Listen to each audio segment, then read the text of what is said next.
Hello friends, how are you? Welcome back in your YouTube channel advance physics. आज का हमारा topic है molecular structure. Molecular structure. Kumaon university में इस topic को नाम दिया गया है डिटर्मिनेशन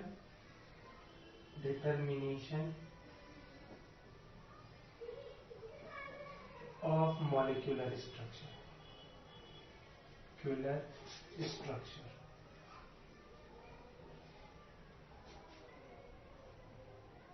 ये 4th यूनिट का टॉपिक है। अगर मैं कुमाऊं यूनिवर्सिटी के सिलेबस की बात करूं तो 4th यूनिट में ये टॉपिक है। एटॉमिक एंड मॉलिक्यूलर फिजिक्स की बुक था। ठीक है, तो आज के इस वीडियो में मैं डिस्कस करूंगा फर्स्ट डाई एटॉमिक मॉलिक्यूल के स्ट्रक्चर के बारे में। डाई एटॉमिक मॉलिक्यूल, ठीक है। डाई एटॉमिक मॉलिक्यूल्स यानी ऐसे मॉलिक्यूल जिनका स्ट्रक्चर या तो A2 टाइप का होता है या AB टाइप का होता है। मीन्स होमोन्यूक्लियर मॉलिक्यूल, ठीक है। और दूसरा हेटेरोन्यूक्लियर मॉलिक्यूल, हेटेरोन्यूक्लियर डायएटॉमिक मॉलिक्यूल, ठीक है। डायएटॉमिक मॉलिक्यूल्स, ठीक है। यहां पे भी आप लिख दोगे डायएटॉमिक मॉलिक्यूल्स, ठीक है। उसके बाद मैं बात करूंगा ट्राइएटॉमिक मॉलिक्यूल के स्ट्रक्चर के बारे में, ठीक है। ट्राइएटॉमिक मॉलिक्यूल्स कहने का मतलब है ऐसे मॉलिक्यूल्स की बात करेंगे जिसमें सिर्फ 2 एटम। कहने का मतलब है ऐसा मॉलिक्यूल जो 2 एटम से मिलकर बना हो, 2 डिफरेंट एटम से। Means molecules which have 2 kind of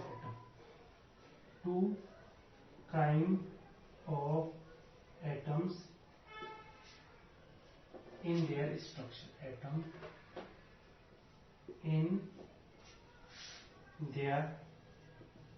structure, तो जिनको ऐसे मॉलिक्यूल के स्ट्रक्चर के बारे में देखना है या समझना है वो इस वीडियो को देख सकते हैं, अदरवाइज वो स्किप कर दें। अच्छा, इस वीडियो की डिटेल में जाने से पहले मैं एक और बात बताना चाहता हूं। ये वीडियो तब आपको समझ में आएगा जब आप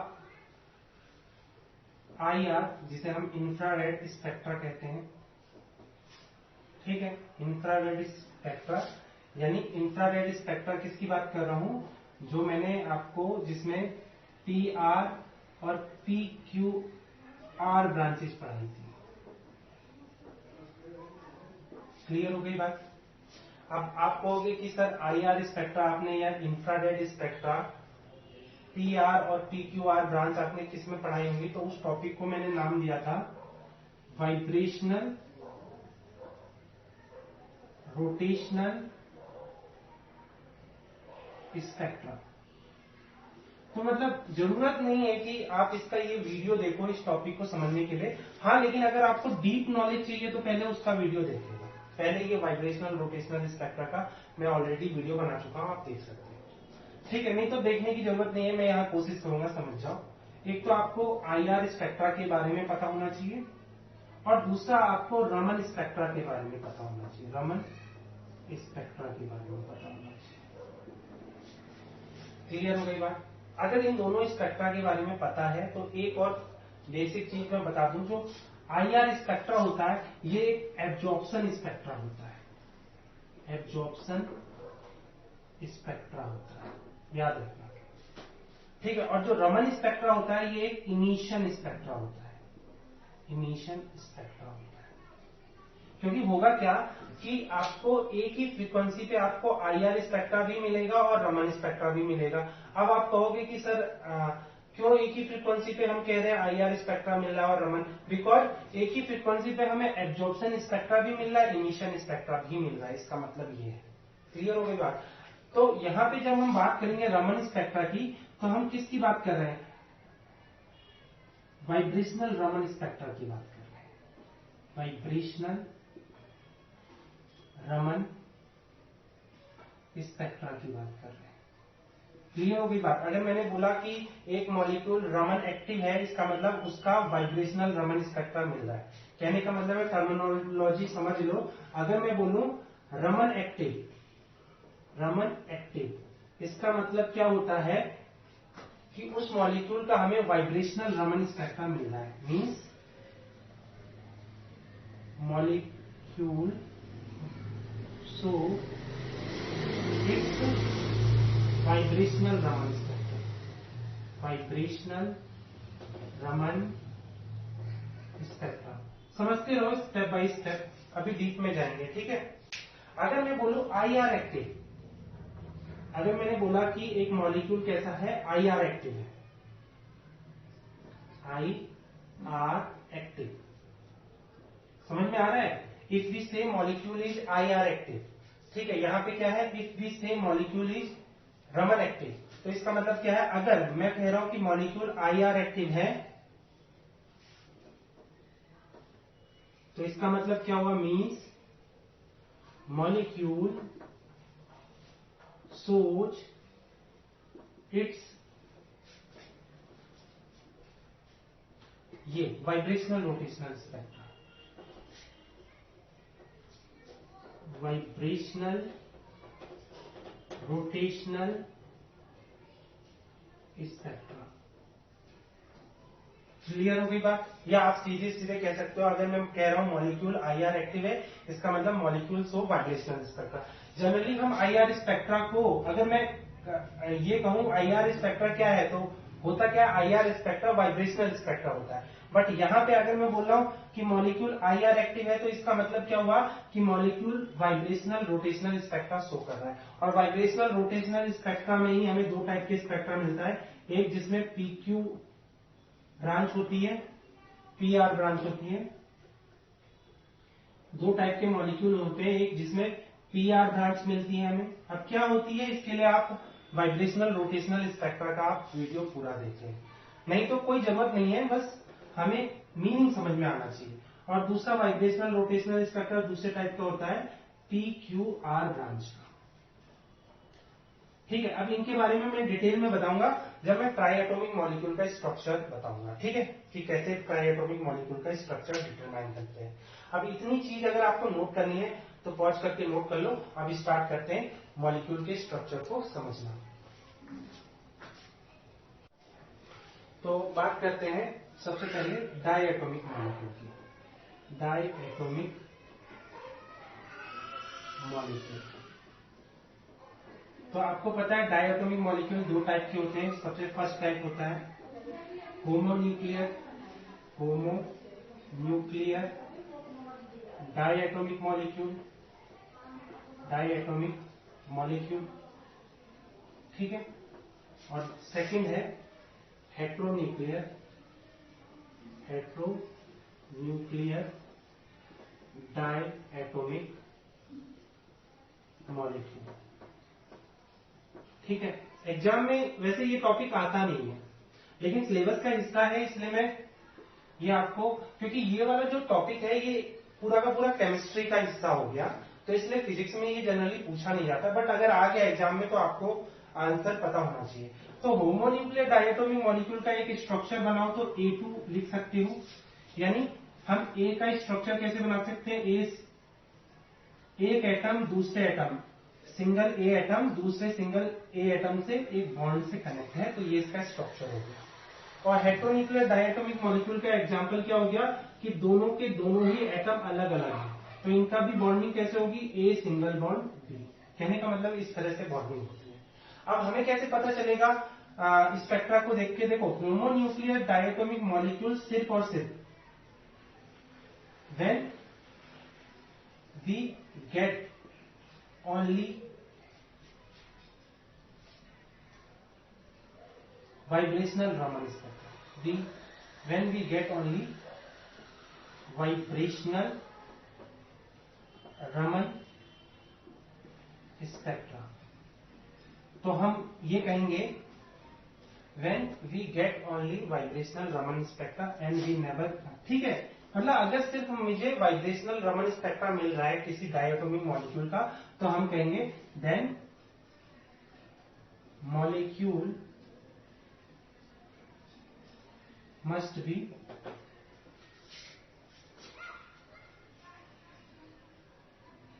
ठीक है, when we get only vibrational Raman spectra, ऐसे सेंटेंस हैं। ठीक है, मैं मिटा रहा हूं उसको। If we have a diatomic molecule, ऐसे सेंटेंस क्या बनाओगे, क्योंकि ये फिर तो सबके लिए एप्लीकेबल ही नहीं होगा ना, तो सेंटेंस पूरा यही होगा, if we have a diatomic molecule which is Raman active, ठीक है, which is Raman active, which is Raman active, या इसी सेंटेंस को आप क्या लिख सकते हो, और it so vibrational Raman spectra, then it must be a homonuclear diatomic molecule। ठीक है, इसका मतलब आप डायरेक्टली बता सकते हो कि जो मॉलिक्यूल है हमारा वो होमोन्यूक्लियर डायटोमिक मॉलिक्यूल है। For example H2O2 N2। ठीक है, अब अगली लाइन, अगर हमें किसका स्ट्रक्चर पता करना है, हेटेरोन्यूक्लियर मॉलिक्यूल का, if we have a diatomic molecule, ठीक है, विच इज IR एक्टिव। अब इसका मतलब क्या हुआ, और it so vibrational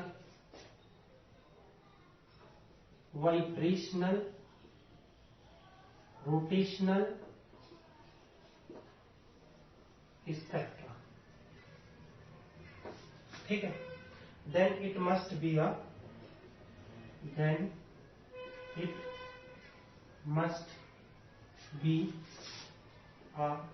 heteronuclear diatomic molecule। ठीक है, एग्जाम्पल हो गया HCl और HBr। ठीक है, दिखाई दे रहा है, ठीक, क्लियर दिखाई दे रहा है, मैं मिटा दूं। ठीक है, फॉर एग्जाम्पल एक क्वेश्चन से समझते हैं कि इस पे कैसे क्वेश्चन आ सकते हैं, मैं मिटा दूं।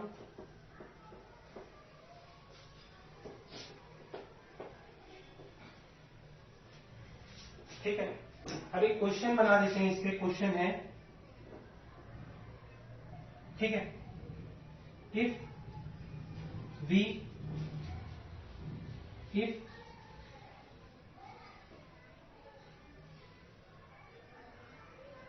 there is H2 molecule, then which one is correct। ठीक है, तो ए ऑप्शन है IR एक्टिव, बी है रमन एक्टिव, सी है बोथ, डी है नन ऑफ देम। ठीक है, तो आपका आंसर क्या हो जाएगा, सिंपल सी बात है, जो H2 मॉलिक्यूल है, यानी जो H2 मॉलिक्यूल है वो कैसा मॉलिक्यूल है, आपका होमोन्यूक्लियर है। अब होमोन्यूक्लियर है तो वो ऑलवेज रमन एक्टिव होगा। ठीक है, अब एक क्वेश्चन बदल लेते हैं, ठीक है, इसको उतार लो, अगर आपको समझना है इसका कैसे क्वेश्चन आ सकते हैं। तो if there is H2 molecule then which one is correct, IR active, Raman active, both या नन ऑफ देम। तो आपका सिंपल है, क्योंकि ये होमोन्यूक्लियर मॉलिक्यूल है इसलिए ये रमन एक्टिव होगा। ठीक है, अब इसको हम मिटा देते हैं। नेक्स्ट क्वेश्चन हमारा बन जाता है HCl। ठीक है, अब क्वेश्चन ये है कि विच वन इज करेक्ट। तो HCl के केस में क्वेश्चन सेम रहेगा, ऑप्शन सेम रहेंगे। अब आपको बताना है कि HCl मॉलिक्यूल के लिए ये कौन सा ऑप्शन करेक्ट होगा। तो सिंपल सी बात है, HCl मॉलिक्यूल क्या है, हेटेरोन्यूक्लियर मॉलिक्यूल है। तो हेटेरोन्यूक्लियर मॉलिक्यूल क्या होता है, रमन एक्टिव नहीं होता है। रमन एक्टिव सिर्फ होमोन्यूक्लियर डायटोमिक मॉलिक्यूल होता है, बट ये क्या है, हेटेरोन्यूक्लियर डायटोमिक मॉलिक्यूल। तो ऑप्शन फर्स्ट इज करेक्ट। ठीक है, इसको पॉज करके नोट कर लो। डायटोमिक मॉलिक्यूल में इतना ही है। ठीक है, आप नोट करना चाहो नोट कर लो, मैं मिटा दूं। अब बात करते हैं ट्राई एटोमिक मॉलिक्यूल की। ट्राई एटोमिक मॉलिक्यूल, मैं कैसे मॉलिक्यूल की बात कर रहा हूं, ऐसा मॉलिक्यूल जो सिर्फ 2 एटम से बना हो, ऐसा ट्राई एटोमिक मॉलिक्यूल। तो उसका स्ट्रक्चर यही हो सकता है, AB2। ठीक है, तो अब मैं आपको बताऊं कि ट्राई एटोमिक मॉलिक्यूल में 3 कंडीशन है कि इसका स्ट्रक्चर 3 टाइप का होता है।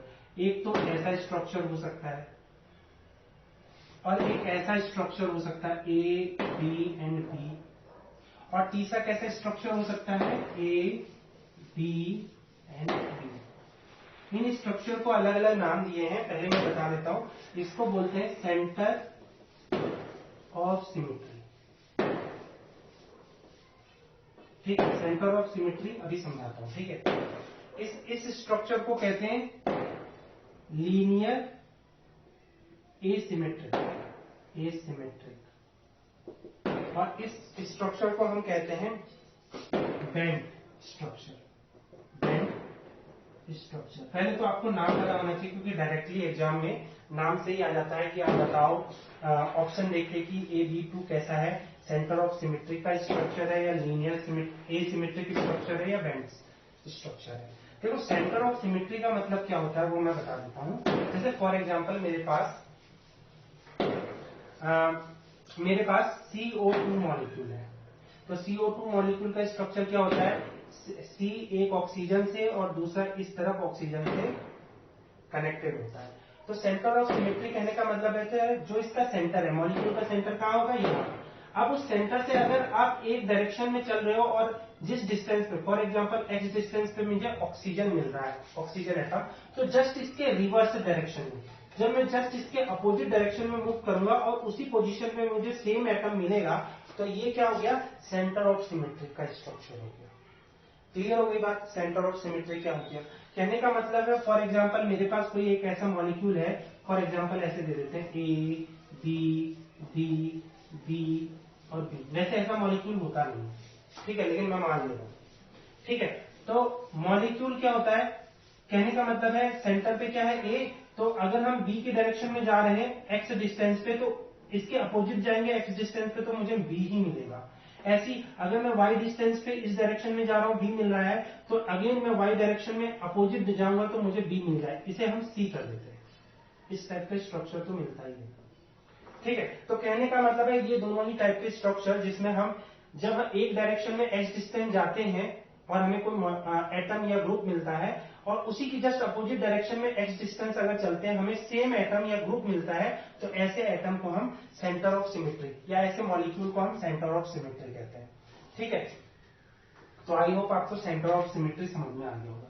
अच्छा, लीनियर एसिमेट्रिक कहने का मतलब है, लीनियर सिमेट्रिक कहने का मतलब क्या हो जाएगा, अगर A यहां है, B, तो हम इसे क्या कहेंगे, लीनियर सिमेट्री, इसे कहेंगे लीनियर सिमेट्री।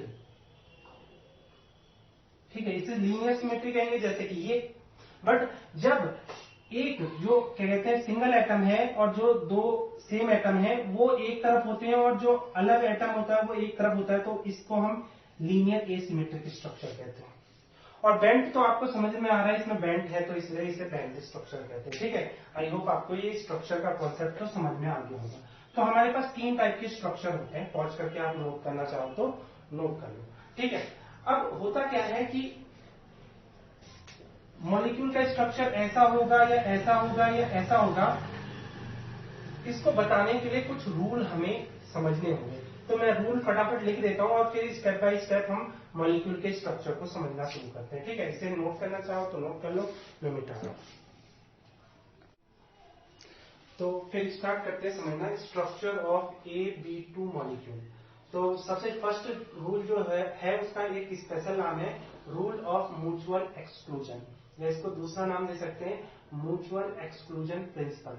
इस रूल के according if molecule has centre of symmetry then for this molecule IR active vibrations are Raman inactive and Raman active vibration are IR inactive. कहने का मतलब क्या है कि एक ही फ्रीक्वेंसी पे हमें मॉलिक्यूल का वाइब्रेशन या तो IR एक्टिव होना चाहिए या तो रमन एक्टिव होना चाहिए, दोनों एक ही साथ एक ही फ्रीक्वेंसी पे एक्टिव मोड ना मिले हमें। तो हम क्या कहेंगे कि उस मॉलिक्यूल के पास सेंटर ऑफ सिमेट्री है। इसको एक एग्जांपल से समझते हैं। तो पहले यहां एक वर्ड आया then molecule IR active vibration. ठीक है, तो कोई वर्ड नहीं आया, मैं यही समझाना चाहता हूं कि वाइब्रेशन कहने का मतलब यहाँ पे क्या है कि वाइब्रेशंस कहने का मतलब क्या है कि हमें मॉलिक्यूल के यहाँ तीन टाइप के वाइब्रेशन मिलेंगे। Asymmetric vibration, asymmetric vibration. ठीक है, यहाँ पे जो वर्ड आया है वाइब्रेशंस, तो कहने का मतलब है कि हमें मॉलिक्यूल के इस टाइप के स्ट्रक्चर में तीन टाइप के वाइब्रेशन मिलते हैं। पहला asymmetric vibration, second symmetric vibration, symmetric vibration, और जो थर्ड टाइप का वाइब्रेशन है उसे हम कहते हैं, या इसको वाइब्रेशन भी नहीं कहते, स्ट्रेचिंग कहते हैं। ठीक है, तो एसिमेट्रिक स्ट्रेचिंग, सिमेट्रिक स्ट्रेचिंग और बेंडिंग। बेंडिंग, ठीक है, क्लियर हो गई बात? ठीक है, बेंडिंग। ठीक है, एसिमेट्रिक वाइब्रेशन आगे से डाल सकते हो और दूसरा सिमेट्रिक वाइब्रेशन डाल सकते हो और तीसरा बेंडिंग वाइब्रेशन डाल सकते हो। ठीक है, ठीक। एसिमेट्रिक वाइब्रेशन को मैं न्यू ए से दिखाऊंगा, सिमेट्रिक वाइब्रेशन को मैं न्यू सफिक्स में एस से दिखाऊंगा और बेंडिंग वाइब्रेशन को न्यू सफिक्स में बी से दिखाऊंगा। अब आपको स्पेक्ट्रम देख के कैसे पता चल जाएगा कि वो एसिमेट्रिक वाइब्रेशन है या सिमेट्रिक वाइब्रेशन है या बेंडिंग वाइब्रेशन है? तो वो समझने के लिए इनका रिलेशन आपको पता होना चाहिए।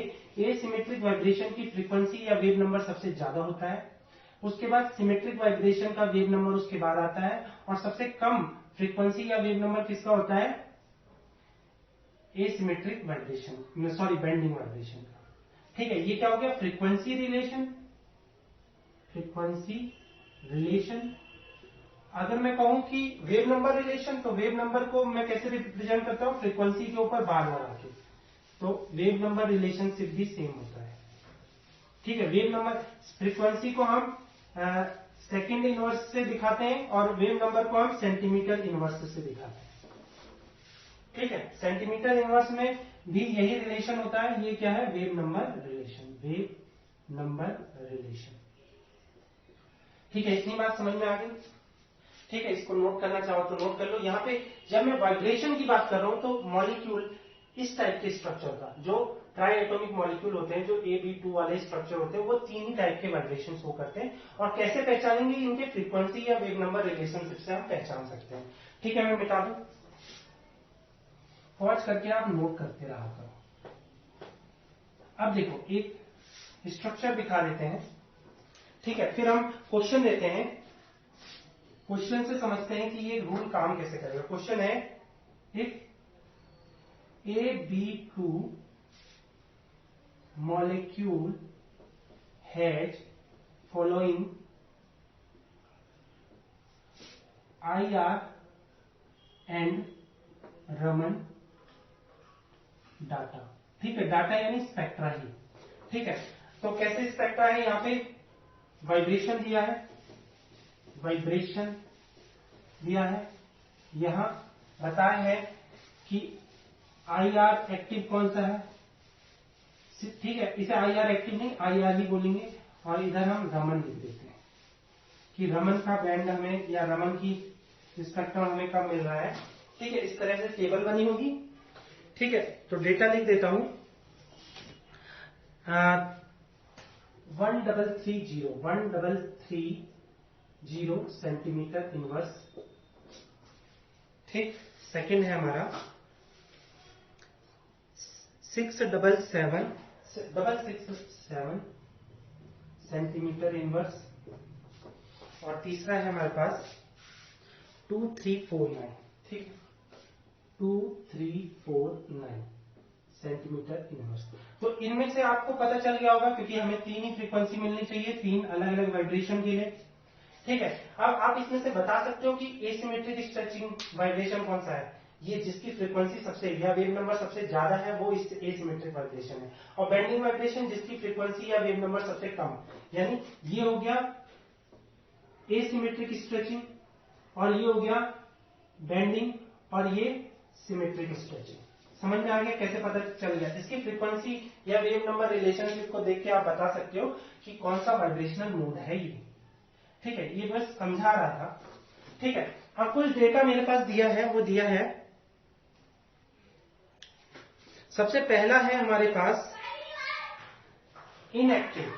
यहां पे क्या है, इनएक्टिव, और ये है एक्टिव, मतलब कहने का मतलब है रमन एक्टिव। ठीक, सेकंड क्या है, ये एक्टिव है और ये इनएक्टिव है, इनएक्टिव।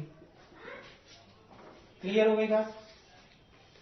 और थर्ड में भी क्या है, एक्टिव इनएक्टिव। ठीक है, एक्टिव इनएक्टिव, ऐसा क्वेश्चन है। ठीक है, क्वेश्चन का ये फर्स्ट टाइप है कि आपको ऐसा डाटा दिया होगा और आपसे क्या पूछेगा, क्वेश्चन आ जाएगा आपका कि इसका सेंटर ऑफ सिमेट्री है, सेंटर ऑफ सिमेट्री है, कि कैसा स्ट्रक्चर है मॉलिक्यूल का, और सेंटर ऑफ सिमेट्री है।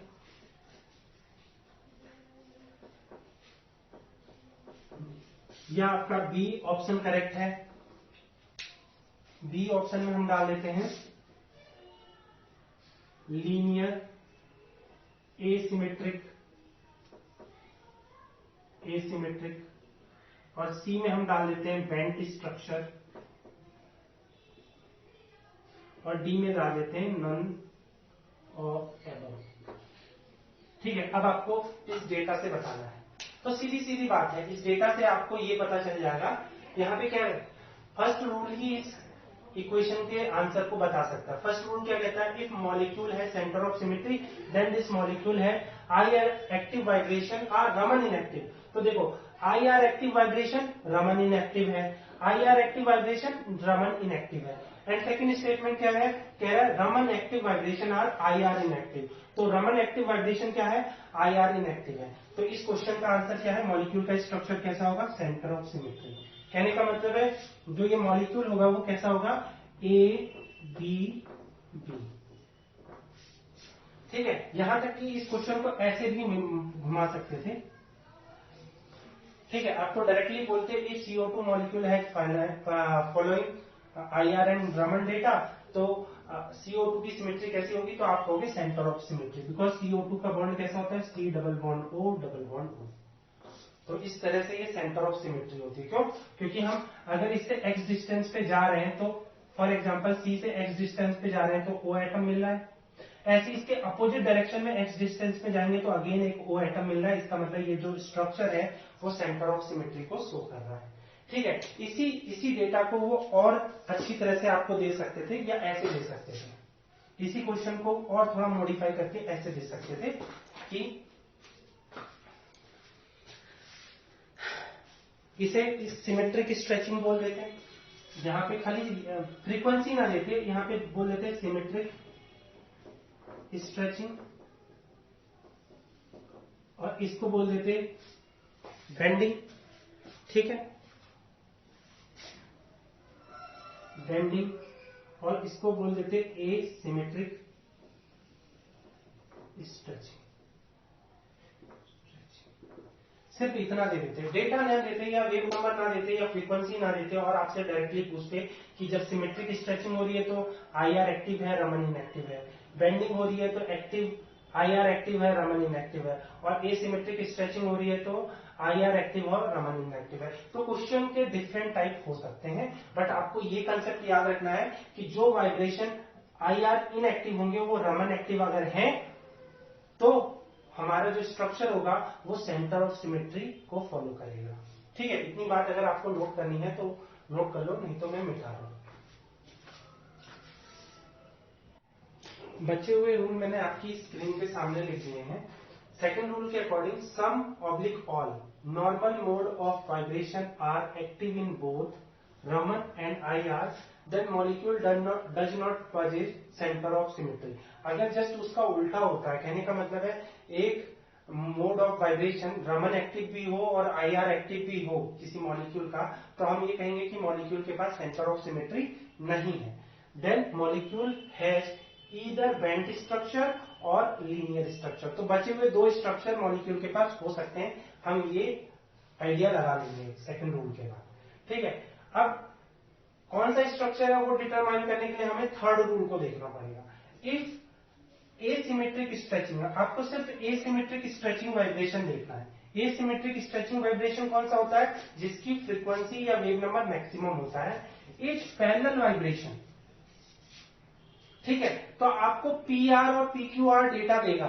ठीक है, मतलब अगर आपका मॉलिक्यूल के पास बैंड स्ट्रक्चर है या एसिमेट्रिक स्ट्रक्चर है, तो लीनियर एसिमेट्रिक स्ट्रक्चर है, तो आपको PR या PQR डेटा वाइब्रेशन का देगा आपको। ठीक है, तो उसके अकॉर्डिंग पे आप फिर बता सकते हो कि मॉलिक्यूल का स्ट्रक्चर क्या है, बैंड है या लीनियर है। तो आपका अगर आपको PR दिया है, मीन्स कहने का मतलब मैक्सिमम फ्रीक्वेंसी ऑफ वाइब्रेशन के सामने PR वाइब्रेशन अगर मिल रहा है, तो आप कहोगे कि मॉलिक्यूल का स्ट्रक्चर कैसा है, लीनियर स्ट्रक्चर है। ठीक है, यही लाइन दिखाई है। If asymmetric stretching vibration is parallel vibration. Parallel vibration कहने का मतलब है अगर आपको उसके सामने PR ब्रांचेस दिख रही हैं, तो आप कहोगे वाइब्रेशन क्या है, पैरेलल वाइब्रेशन है। In IR active region then molecule have linear structure.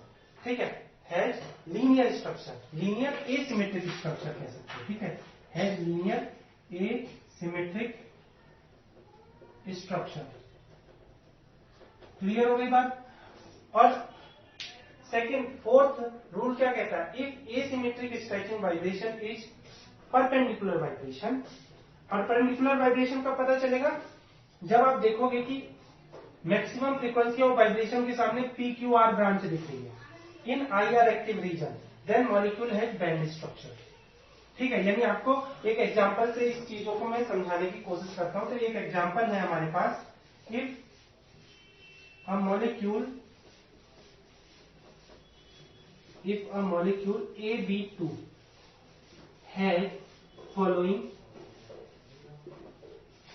IR and Raman data। ठीक है, कैसा IR एंड रमन डाटा है वो लिख देता हूं। ठीक है, तो यहां देख लेते हैं टेबल पे। ठीक है, यहां वाइब्रेशन लिख देते हैं, वाइब्रेशन, और यहां पे IR डाटा। ठीक है, यहां पे रमन डाटा। क्लियर हो गई बात। ठीक, इतना वाइब्रेशन लिख देते हैं, वाइब्रेशन की फ्रीक्वेंसी लिख देते हैं 3652। 3652 किसमें आ रही है, सेंटीमीटर इनवर्स में आ रही है। ठीक है, डेटा किसमें दिया, सेंटीमीटर इनवर्स में। 1595 एंड थर्ड आपका दिया है 3756। 3756। ठीक है, यही डेटा है। ठीक है, अब IR में आपको दो चीजें दे सकता है, या तो डायरेक्टली आपको दिया पैरेलल वाइब्रेशन दिखा रहा हो। ठीक है, मैं दिखा देता हूं इसमें, या तो आपको ऐसे दिखाएगा, या तो ऐसे पैरेलल वाइब्रेशन आपका लिखा होगा, या आपको ये दिया होगा PR। ठीक है, यहाँ पे भी आपको पैरेलल वाइब्रेशन या इसको पीआर लिखेगा यहाँ पे, आईआर स्पेक्ट्रा की जगह पीआर। मतलब इसका मतलब क्या है, आईआर डेटा हमें मिल रहा है और कैसा डेटा मिल रहा है उसको भी क्लासिफाई किया है इन्होंने, ठीक है। और आपका थर्ड क्या है, परपेंडिकुलर वाइब्रेशन। परपेंडिकुलर वाइब्रेशन की जगह आपको वो लिखेगा PQR। अब एग्जाम में कैसा भी आ सकता है, एग्जाम में ऐसा भी दिखा सकते हैं या ऐसा भी दिखा सकते हैं। और यहाँ पे भी ये सारे एक्टिव हैं, ठीक है। यहाँ रमन भी एक्टिव है, ये भी एक्टिव है, ये भी एक्टिव है। तो यहाँ से हमें दिख रहा है कि यहाँ डेटा देने का मतलब क्या है कि आईआर का डेटा हमें मिल रहा है और रमन का भी डेटा मिल रहा है। इसका मतलब इस डेटा से आप ये आइडिया लगाओगे कि फॉर एग्जाम्पल ये ऐसे कर देता, डैश मार देता, यानी इस फ्रीक्वेंसी पे कोई हमें रमन डेटा नहीं मिल रहा है, ठीक है। तो ऐसे कहने का मतलब है, इसका मतलब क्या है, या तो मैं इनएक्टिव लिख दूं यहाँ पे इनएक्टिव, या तो आपको यहाँ इनएक्टिव लिखा मिलेगा या यहाँ पे आपको डैश मिलेगा। तो फॉर एग्जाम्पल मैं यहाँ डैश लिख सकता हूं, क्लियर हो गई बात। इस तरह से डेटा मिलता है आपको। तो फॉर एग्जाम्पल अभी मेरे पास जो क्वेश्चन है वहां सभी एक्टिव है। सभी एक्टिव कहने का मतलब है क्या कि इस फ्रीक्वेंसी पे हमें रमन स्पेक्ट्रा भी मिल रहा है और इस फ्रीक्वेंसी पे हमें आईआर स्पेक्ट्रा भी मिल रहा है इस मॉलिक्यूल का। तो अब हमें ये बताना है मॉलिक्यूल का स्ट्रक्चर कैसा है, ठीक है। अब यहाँ पे डेटा देख लेते हैं। तो अब यहाँ पे हमें सबसे पहले देखना है कि एसिमेट्रिक स्ट्रेचिंग वाइब्रेशन कौन सा है, क्योंकि जो पता लगाएगा कि स्ट्रक्चर कैसा है, क्योंकि यहाँ पे आपका फर्स्ट रूल काम नहीं कर रहा। फर्स्ट रूल क्या कहता है कि IR active vibration, Raman inactive होना चाहिए, बट ऐसी कंडीशन है नहीं। तो फर्स्ट रूल आपका रूल फर्स्ट यहाँ पे बिल्कुल काम नहीं करेगा। तो जो काम करेंगे उसके बाद के रूल काम करेंगे, यानी 3 और 4 से हमें काम चलाना पड़ेगा यहाँ पे, क्योंकि यहाँ पे म्यूचुअल एक्सक्लूजन प्रिंसिपल बिल्कुल काम नहीं कर रहा है। तो अब हम क्या देखेंगे, रूल थर्ड देखेंगे, asymmetric vibration, asymmetric stretching vibration देखेंगे, ठीक है। ब्लर तो नहीं हो गया। तो देखो सबसे ज्यादा फ्रीक्वेंसी किसकी है, इसकी, यानी ये है एसिमेट्रिक स्ट्रेचिंग वाइब्रेशन। तो देखो एसिमेट्रिक स्ट्रेचिंग वाइब्रेशन क्या मिल रहा है, परपेंडिकुलर यानी PQR। तो PQR हमें कहां मिल रहा है, ये, यानी हमें क्या मिल रहा है डेटा PQR का। तो आप कहोगे कि मॉलिक्यूल का स्ट्रक्चर कैसा है, बेंड, यानी ये मॉलिक्यूल का स्ट्रक्चर कैसा है, A, B एंड B, इस टाइप का स्ट्रक्चर है। या आप इससे मैं इसी क्वेश्चन को घुमा के क्या बोलूं कि यहां से AB2 हटा के यहां H2O दिखा दूं, ठीक है। If molecule H2O has following IR and Raman data, इस डेटा को आप देख के ये बोल सकते हो कि H2O का स्ट्रक्चर कैसा होगा फ्रेंड, ठीक है। प्रैक्टिकली हमें ऐसा ही आईआर एंड रमन डाटा मिलता है H2O का, ठीक है। समझ में आ रहा होगा बात मैं जो कहना चाह रहा हूं, ठीक है। इस क्वेश्चन को नोट कर लो। एक और क्वेश्चन मैं यहाँ आपकी स्क्रीन के सामने लिखता हूँ और फिर बता लगाएंगे कि उस मॉलिक्यूल का स्ट्रक्चर कैसा है। इसे पॉज करके नोट करना चाहो तो नोट कर लो, ठीक है। क्वेश्चन मैंने लिख दिया, if IR and Raman of N2O molecule is given below. ये आपका डेटा दे रखा है, ठीक है। डेटा अगेन आपका देखो, अब इस अलग तरीके से डेटा आपको दिया है, very strong PR, strong PQR, very strong PR, ये आ गया डेटा हो गया। रमन डेटा में वेरी स्ट्रॉन्ग पोलराइज्ड, कुछ नहीं, स्ट्रॉन्ग डीपोलराइज्ड। तो कहने का मतलब है रमन स्पेक्ट्रा आपको इस फ्रीक्वेंसी पे और इस फ्रीक्वेंसी पे मिल रहा है, चाहे यहां लिखा कुछ भी हो। आपको ये क्लियर होना चाहिए कि जब भी अगर कोई लाइन मिल गई आपको, तो इसका मतलब रमन स्पेक्ट्रा आपको इस फ्रीक्वेंसी पे और इस फ्रीक्वेंसी पे दोनों पे मिल रहा है, ठीक है। और आईआर स्पेक्ट्रा आपको तीनों ही फ्रीक्वेंसी पे मिल रहा है। तो कहने का मतलब क्या है कि यहाँ पे आपका म्यूचुअल एक्सक्लूजन प्रिंसिपल काम नहीं करेगा। इसका मतलब यहाँ पे सेंटर ऑफ सिमेट्री पॉसिबल नहीं है। तो यहाँ पे सबसे पहले हम कह सकते हैं सेंटर ऑफ सिमेट्री नहीं है। इसका मतलब मॉलिक्यूल के पास दो स्ट्रक्चर हो सकते हैं, लीनियर स्ट्रक्चर होता है, लीनियर एसिमेट्रिक हो सकता है और बेंड स्ट्रक्चर हो सकता है। अब वो पता लगाने के लिए हमें PR और PQR देखना पड़ेगा। तो यहाँ पे आपको क्या देखना है, एसिमेट्रिक स्ट्रेचिंग वाइब्रेशन। तो एसिमेट्रिक स्ट्रेचिंग वाइब्रेशन कौन सा होता है, जिसकी फ्रीक्वेंसी या वेव नंबर मैक्सिमम होता है। तो ये क्या है, एसिमेट्रिक स्ट्रेचिंग वाइब्रेशन। तो यहाँ से हमें दिख रहा है asymmetric stretching vibration is parallel vibration, यानी अगर उसमें मुझे PR मिल रहा है तो एसिमेट्रिक स्ट्रेचिंग वाइब्रेशन में मुझे PR मिल रहा है। इसका मतलब जो ये स्ट्रक्चर होगा इसका लीनियर स्ट्रक्चर होगा। तो आप कहोगे कि molecule has linear structure, linear asymmetric structure. समझ में आ रही है बात? ये क्या हो गया? लीनियर एसिमेट्रिक स्ट्रक्चर हो गया, यानी N2O का डायग्राम क्या हो जाएगा इसका? N सिंगल बॉन्ड N और O, इस तरह से N2O मॉलिक्यूल का स्ट्रक्चर होगा। दिखाई दे रहा है? इसको नोट करना चाहो तो नोट कर लो, मैं मिटा रहा हूं। ठीक है, एक और क्वेश्चन मैंने आपकी स्क्रीन के सामने लिख दिया है। If IR and Raman spectra of AB2 molecule is given below. ये डेटा है, यहाँ पे दिख रहा है कि 3750 पे आपको वेरी स्ट्रॉन्ग PQR मिल रहा है और वेरी स्ट्रॉन्ग पोलराइज है। 3650 स्ट्रॉन्ग PR और यहाँ पे कोई रमन स्पेक्ट्रा में नहीं मिल रहा है। और 1595 पे हमें वेरी स्ट्रॉन्ग PR मिल रहा है और स्ट्रॉन्ग डिपोलराइज हो रहा है। तो कहने का मतलब है यहाँ पे एक कंडीशन, यानी यहाँ पे दो फ्रीक्वेंसी ऐसी हैं जिसमें हमें IR और रमन दोनों एक्टिव हैं। तो इसका मतलब फर्स्ट रूल यहाँ पे भी काम नहीं करेगा। यानी रूल फर्स्ट जो म्यूचुअल एक्सक्लूजन प्रिंसिपल है, जो ये बताता है कि अगर वो काम कर रहा है, ठीक है, मतलब जब मैं पढ़ाता हूँ तो मुझे पता चलता है कि गली में कितना शोर है।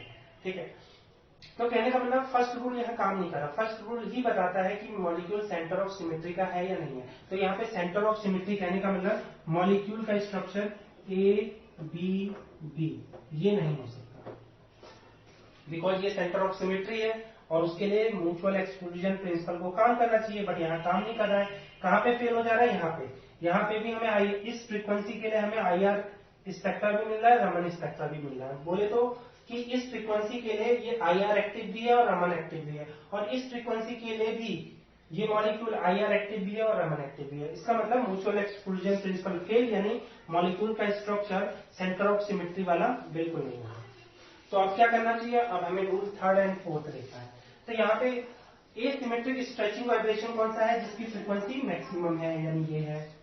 एसिमेट्रिक स्ट्रेचिंग वाइब्रेशन में अगर मुझे PQR मिल रहा है तो इसका मतलब वो परपेंडिकुलर वाइब्रेशन है, और परपेंडिकुलर वाइब्रेशन अगर मॉलिक्यूल में है तो वो बेंट स्ट्रक्चर वाला होगा। यानी यहाँ पे मॉलिक्यूल का स्ट्रक्चर कैसा होगा? A, B and B, molecule का स्ट्रक्चर ऐसा होगा।